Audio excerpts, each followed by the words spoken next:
afternoon, good morning to all of you that are dropping in this morning or this afternoon, depending on what part of the state you are living in. Now, we having this thing about people don't want to believe this is R. Kelly, but if you've been a fan of R. Kelly's for day one, from day one, you know this is him. You know his voice, you know his pen game, you know how he does it, how he navigate around it. He's been away for 8 years and he's been locked away, but he also have other people that are willing to help him in getting his music out here. Okay? Brothers that been locked up with him, people he's connected to that's also setting it up with the sound and everything. Let me tell you something, when you got engineering skills, okay? There are brothers that were locked up, innocent brothers that are locked up that have skills. And this is the white supremacist system. Whenever they see great talented black men, they try to put you in bondage with your gifts. And that's what they do. They've been doing this from the beginning of times. When you read the story of Christ, you're going to find out that whenever you see wicked people that are leading a nation, these are the wicked things that they did to the Hebrew children. Okay? Like King Nebuchadnezzar, the Babylon king. He wanted to take the best of the Hebrew children with the best gifts and talents, and he wanted them to bow to his system.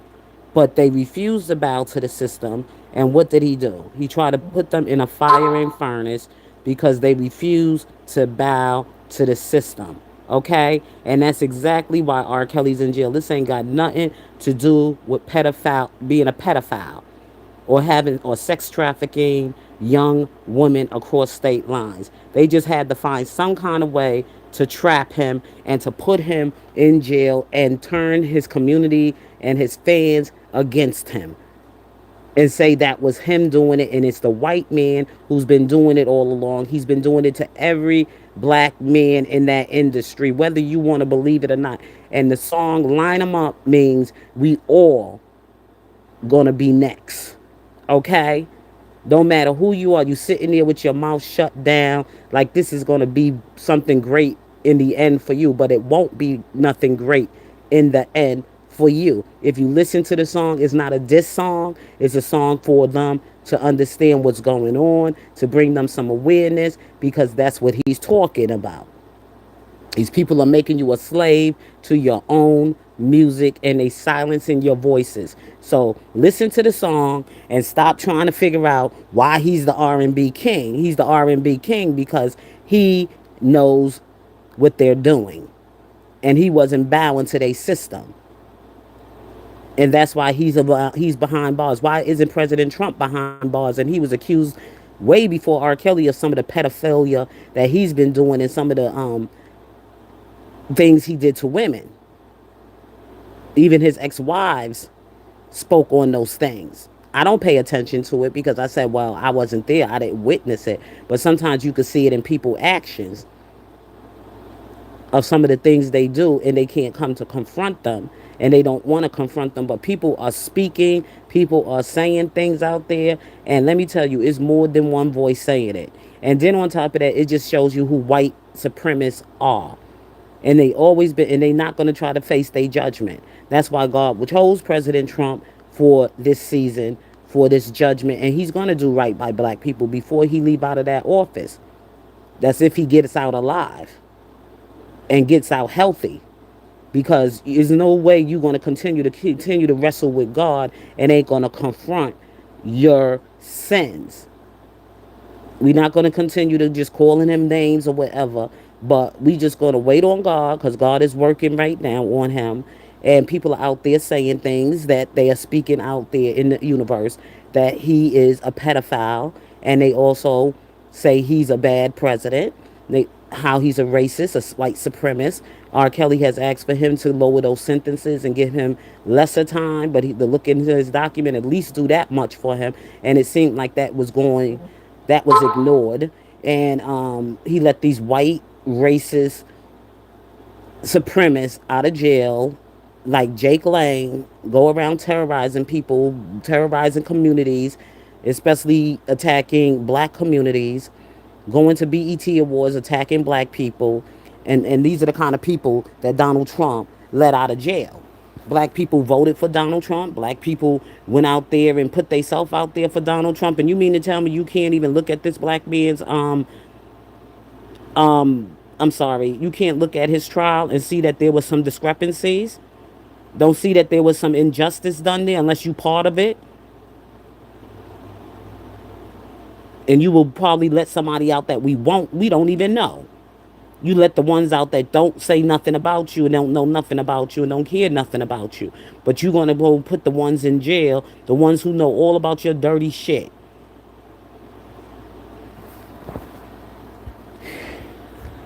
Yep, that's what these white people do. That's why I say get off that fucking den. Don't be putting your kids into them politics, that white supremacist politics. We need to learn how to build in our own politics, our own policies, and do for what we need to do for our own people. We don't need everybody else joining us in nothing because everybody didn't have the same experience with us. So that's what's been holding us back. Get all the mother. That's why I'm seeing them with this March shit on Washington. I don't need to be in that bullshit because everybody ain't the same as what black America went through. It's time for us to rise on our own and stop putting everybody in our fucking politics because everybody don't give a fuck about us. I ain't fighting for no fucking immigrant. That was the reason I voted for fucking Donald Trump, to get these goddamn immigrants out of here that coming around here cosplaying us and saying they us. They not us. Go back to your own fucking country and fix the problems over there. If y'all would fix your problems maybe in your motherfucking country, we wouldn't have to be dealing with this bullshit in America. Motherfuckers. Let's go.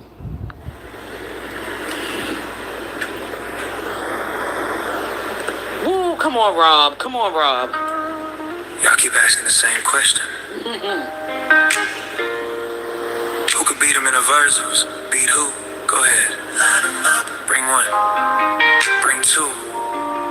Matter of fact, I'm rooting for you, Rob. This is KC. bring Usher, let him do his thing.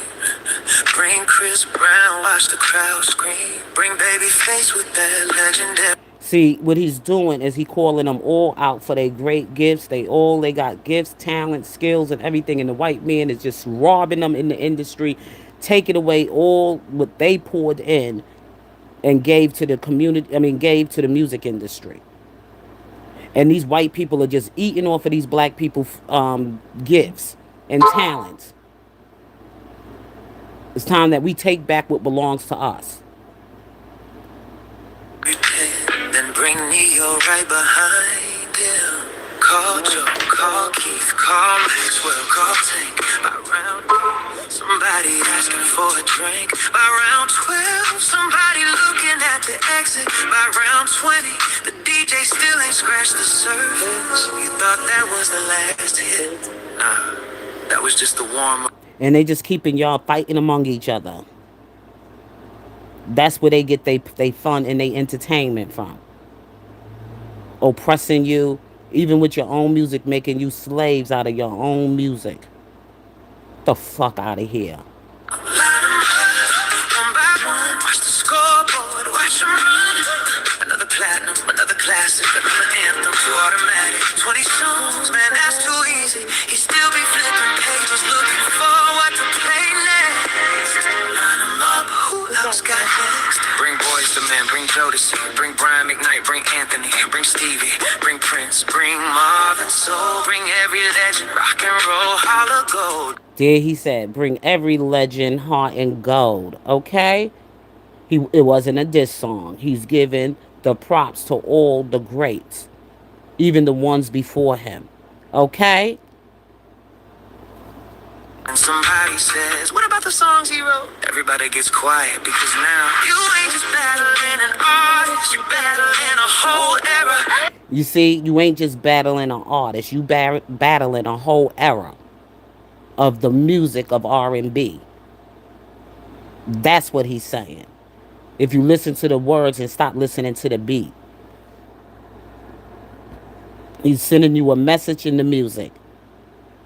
And that goes out to all the black artists out here and all the fans of the black artists out here, how to figure out if that's his voice. That's his voice. And not only just his voice, but other brothers that he put on the team with him. So what are y'all talking about? It's R. Kelly.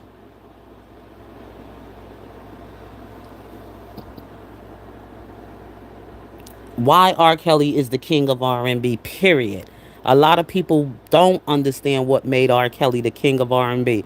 Everything isn't based on who can hold the longest note or who has the strongest vocal. It's the pen game. Kells had that Midas touch. When it come to R&B, he could hear a sound, create a melody, write the words, arrange the record, sing it, perform it, dance to it, and turn around and put praise and inspiration into the song too. Yes, Jaheim had a plenty of other R Jaheim, yes, Jaheim and plenty of other R&B artists can sing. They can hold a note and make beautiful music, but what separated Kells was his ability to create the whole musical experience. Singer, songwriter, producer, arranger, performer. His pen didn't just work for himself, he wrote and produced music for other artists too. That's why, to me, being the king of R&B was never simply about having the best voice. It's about your body of work, your pen, your sound, your influence, and your impact on the genre. And the people gave him that crown. He didn't have to walk around calling himself the king. The music spoke for itself. R. Kelly, the king of rhythm and blues, period. And with that being said, your girl Casey